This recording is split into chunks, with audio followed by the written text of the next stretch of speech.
one more time. You ain't seen nothing yet.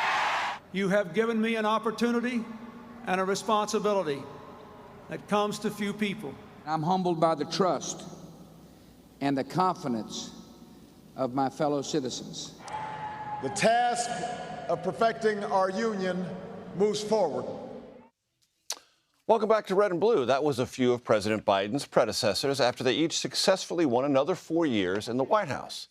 But before President Biden give a speech like that, well, he's got to win. And how are the polls weighing his challenges? One poll from CBS News found that 22% of Democratic voters are excited about him running for re-election. Doesn't seem all that encouraging. For more, let's bring in CBS News political contributors Ashley Etienne and Antjuan Seawright. Ashley previously served as communications director for Vice President Kamala Harris. Antjuan is a well-known and well-trusted Democratic strategist here at CBS News. So I want to play a soundbite from the president himself today, talking about his age and his relative standing in the polls. Ladies and gentlemen, let's play that sound. With regard to age, and polling data, I noticed the polling data I keep hearing about is that I'm between 42 and 46% favorable rating, et cetera. But everybody running for re-election in this time has been in the same position. There's nothing new about that. You're making it sound like Biden's really underwater, number one. Number two, when the same polling data asks whether they think what kind of job I've done, it gets overwhelmingly positive results. I love it when presidents talk about the thing they always tell us they never think about. Right. Polling data. Ashley, talk to me about what the president said and how it comports with your understanding of reality and how the campaign sees it. No, I think you're absolutely right. It's clear that the president's a little shaken by the numbers and he's a little worried about it. But I will say that the reporters obsess about polling, no disrespect. Sure. But the reality is what politicos look at is the environment that we're currently operating in. And I think it's rich for the president. Let's just talk about the reality of what we're talking about right now.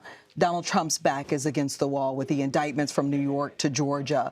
He's increasingly unpopular with every passing day.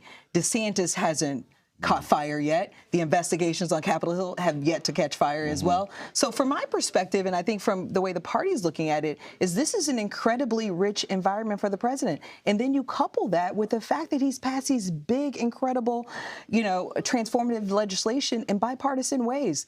The infrastructure bill, for example, as he said yesterday at the Building Trades, that's going to be headline news for months on end. And those projects are starting to break ground, and that'll enable him to not only go into those states, but demonstrate the progress. So we don't look at the polling as much as we look at the environment that the president is in, and it's rich. Antjuan, I want to have you listen to and respond to polling data cited by another person in Washington, namely Mitch McConnell, Senate Minority Leader. Let's play that.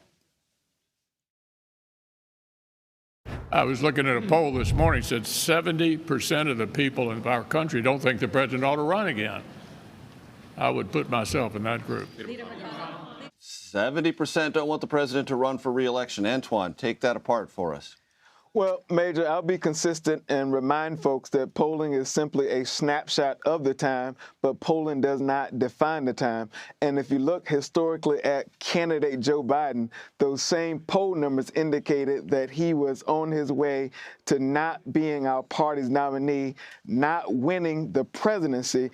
And when you look at the midterm election, polling indicated that this was going to be perhaps a slum for Democrats in the midterms. But Joe Biden has proven he has the ability to take a licking and keep on ticking. And so when you think about the coalition and the type of people that Joe Biden continues to put together when it comes to an election, you have to ignore the polls. Polls matter on K Street, but they do not matter on our street. And it's on our street where elections are won or lost, coupled with the fact that the Republicans are in total disarray, as my dear friend Ashley pointed out. And quite frankly, this is an election that's going to consist of who can put together a broad, deep, and wide coalition.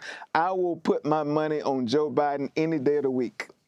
Actually, I remind myself all the time that the week that former President Trump announced that he was going to run again, the president gave a press conference at the end of that week. At Mar-a-Lago, former President Trump said the country doesn't know how bad things are and how bad they're going to get. President Biden said that exact same week, the country doesn't know how good things are and how good they're going to get. I said to myself, that's the campaign in a nutshell. That's Yes. essentially it. Absolutely. All the other things will visit around that central question. Do you see it that way? Absolutely, and that's what I meant by the environment. It is the sense and the mood of the nation that will really matter the most.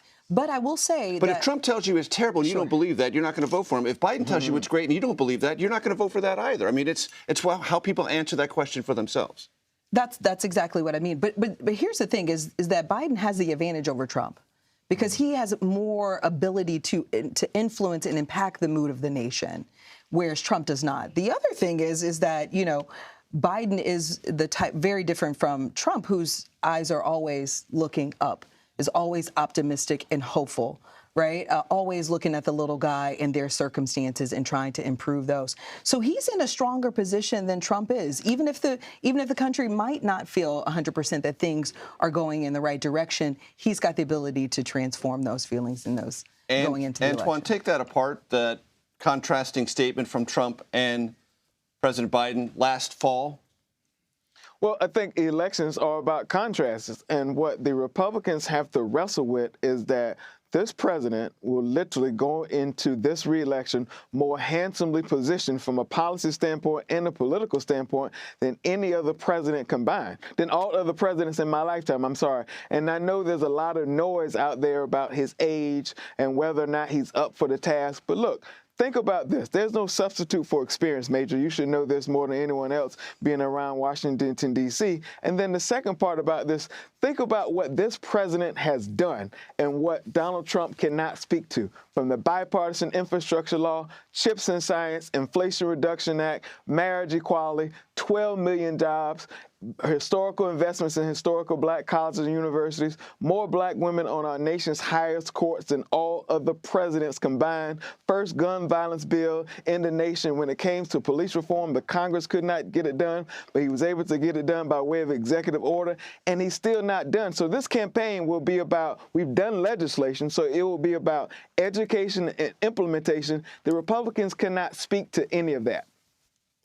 Antjuan and Ashley, when I tell people I'm not old, I tell them I'm experienced. So thanks for mentioning that. There's no substitute for that, It Major. matters, right? It matters. It's great to have you both with us.